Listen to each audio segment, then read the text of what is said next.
Masjid itu 35 kali 35 meter persegi dan insya Allah bisa menampung kurang lebih 3.000 lah, 3.400 sampai 4.000 jemaah. Di situ direncanakan akan ada 4 lantai. Yang lantai pertama ada basement yang dimanfaatkan untuk sarana parkir motor. Masjid ini direncanakan menghabiskan dana sekitar 35 miliar. Ini memang cukup besar gitu. Dan memang diharapkan masjid ini akan menjadi ikon Kota Bekasi. Nah, di samping masjid juga kita akan rencanakan membangun menara yang kurang lebih tingginya sekitar 100 meter dan bisa digunakan untuk manfaat yang lain lagi. Yang mudah-mudahan ini bisa berhasil semuanya.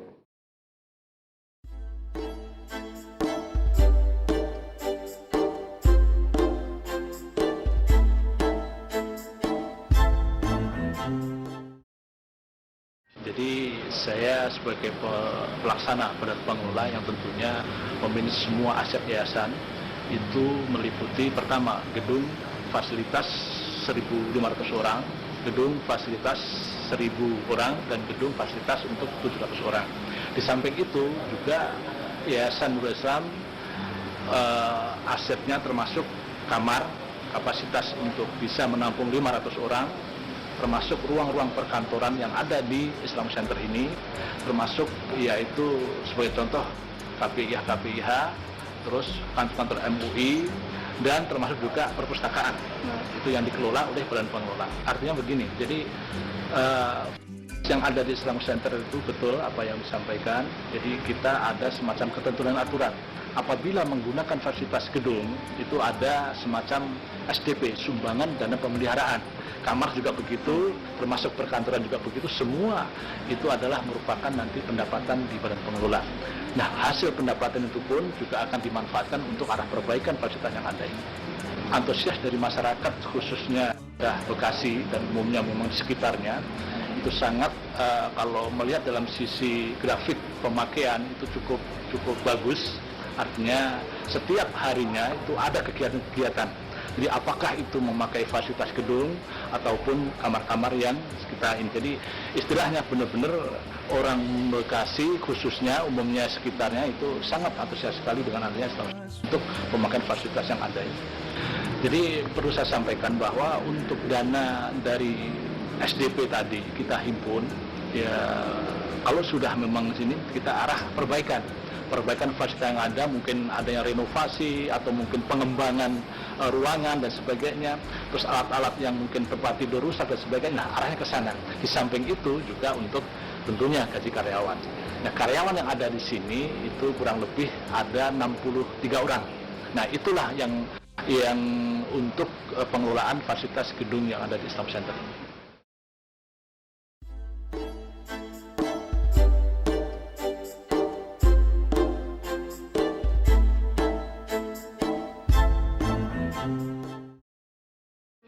Islamic Center ini berdiri bahwa Ikatan Keluarga Wanita Nurul Islam otomatis di-SK-kan oleh Ketua Badan Pengurus pada tahun 1993 dan diketuai oleh Ibu Hajah Sukomartono. Alhamdulillah karena awalnya Ibu Hajah Sukomartono sendiri beliau adalah pengurus PKK di Kabupaten Bekasi dan dilanjutkan pada saat itu beliau melaksanakan pelatihan kursus menjahit dan alhamdulillah dilanjutkan di Islamic Center ini di bawah Ikatan Keluarga Nurul Islam sampai alhamdulillah 14 angkatan kurang lebih sudah meluluskan sekitar 165 orang. Setelah kursus menjahit itu agak sedikit vakum karena adanya krisis militer ya, dilanjutkan dengan kegiatan-kegiatan diantaranya adalah kegiatan pengajian. Kami bekerja sama dengan Badan Kontak Majelis Taklim yang diketuai oleh Ibu Hajah Atifah Hasan dan diantaranya juga dengan Majelis Taklim Nahdlatul Ummah yang diketuai oleh Ibu Hajah Atikah Nur MA. Kami sudah berjalan alhamdulillah kurang lebih 5 tahun. Diadakan setiap Selasa kedua dan Selasa keempat. Adapun kepengurusan, karena memang Ikatan Keluarga Wanita Nurul Islam itu internal ya, Islamic Center ya Nurul Islam. Jadi untuk kepengurusannya itu hanya dilakukan oleh keluarga besar Islamic Center saja. Jadi kalau untuk kepengurusan memang kami sudah dibentuk mulai SK-an oleh Yayasan Nurul Islam bahwa itu memang untuk internal yayasan saja, untuk internal yayasan. Maka kami kebetulan bahwa di kami ini ada beberapa pengurus dan para pelaksana, jadi otomatis Ikhwan itu sendiri diinikan untuk para pengurus dan para pelaksana. Ya, harapan kita tidak lain agar menjadi cita-cita, keinginan almarhum sebelum beliau meninggal dunia itu sudah betul-betul terwujud, di mana diantaranya agar Islamic Center ini merupakan satu perwujudan daripada syiar Islam, sehingga kalau Islamic Center sekarang itu berada di tengah-tengah kota, itu bukan tidak beliau agar betul-betul kelihatan syiar Islam di Bekasi. Pada intinya bukan sekedar syiar Islam saja, tetapi yang paling penting adalah bisa mewujudkan satu kesatuan persatuan umat Islam atas dasar ukhuwah Islamiyah.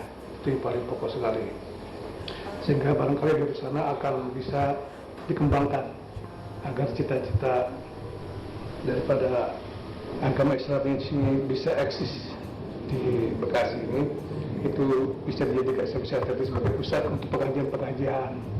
Jadi antaranya barangkali ada tabligh akbar, ada majelis taklim, ada sebetulnya seminar yang tidak lain, semuanya itu akan bisa menggali daripada ajaran-ajaran Islam sebenarnya, agar betul-betul di Bekasi ini akan kelihatan satu kota yang Islami. Apalagi sekarang ini Bekasi ini sudah punya moto, sejak dulu kabupaten ada namanya kota iman, itu tepat sekali.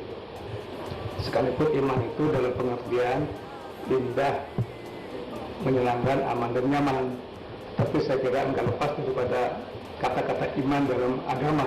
Ya. Nah, ditambah sekarang sudah menjadi kota, bukan terpisah daripada kabupaten, sudah ada lagi motonya ihsan. Ihsannya lebih tinggi daripada iman. Jadi saya kira ini tepat sekali Islamic Center ini berada di tengah-tengah kota Bekasi untuk bisa mewujudkan cita-cita daripada almarhum.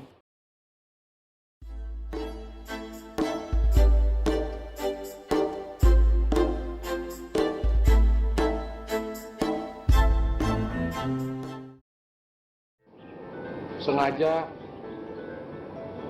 dibangun untuk membentuk karakter anak bangsa, bahwa anak-anak kita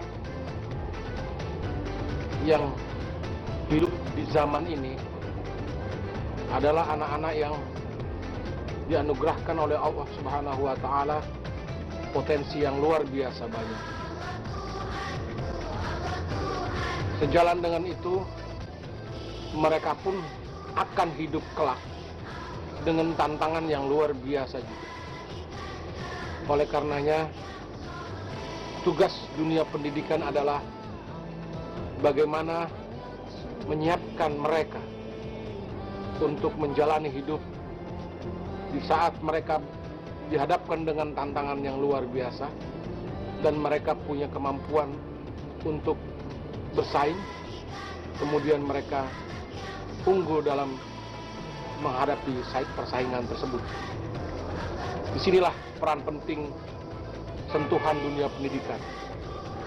Oleh karenanya, semenjak awal didirikannya Islamic Preschool Center Bekasi sengaja memberikan satu pendekatan psikologis yang sesungguhnya berfokus pada anak didik itu sendiri.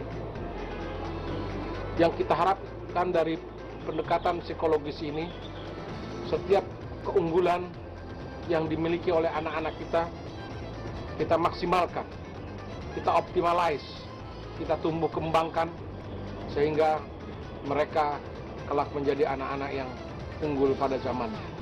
Unggul dalam perspektif duniawi dan unggul pula dalam perspektif ukhrawi. Sebagaimana dijelaskan oleh Rasulullah sallallahu alaihi wasallam, "Man arada ad-dunya fa alaihi bil 'ilmi, wa man arada al-akhirah fa alaihi bil 'ilmi, wa man aradahuma fa alaihi bil 'ilmi." Barang siapa yang menginginkan kehidupan dunia, ilmu adalah kuncinya. Begitu pula barang siapa yang mendambakan kehidupan akhirat yang berbahagia, ilmu pula adalah kuncinya. Nah, disinilah tugas dunia pendidikan, khususnya Islamic School Center Bekasi, dalam mensinergikan ilmu baik dalam perspektif duniawi maupun dalam perspektif ukhrawi. Islamic School Center Bekasi didirikan pada tanggal 6 Juni tahun 2001. Metode pendekatan yang dilakukan di Islamic School Center Bekasi adalah pendekatan Montessori, Glendoman, spiritual parenting, dan pendekatan psikologis. Islamic School Center mengimplementasikan pendekatan moving class sejalan dengan dinamika perkembangan anak. Islamic School Center menerapkan pendekatan student center development dengan berusaha mengoptimalkan perkembangan anak dari segi kognitif, afektif, dan psikomotorik dalam bingkai spiritual atau rohani.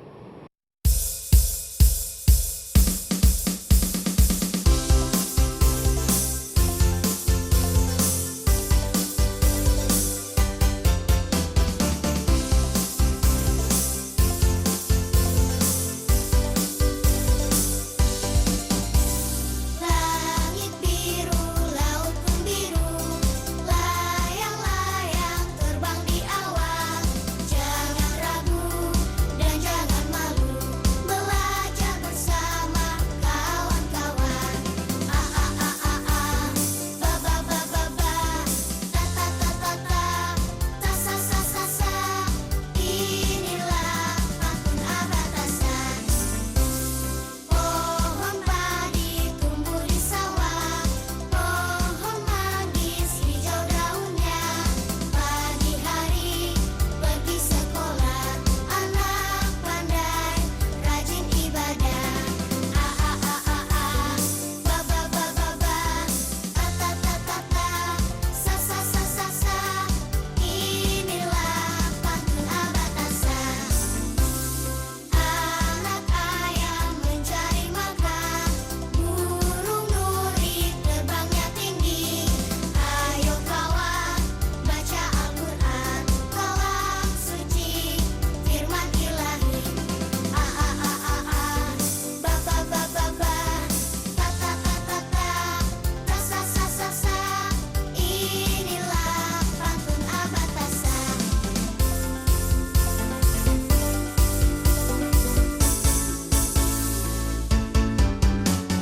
Langit biru, laut pun biru, layang-layang terbang di awan. Jangan ragu dan jangan malu, belajar bersama kawan-kawan. A a a a a, ba ba ba ba ba, ta ta ta ta ta, ta sa sa sa sa.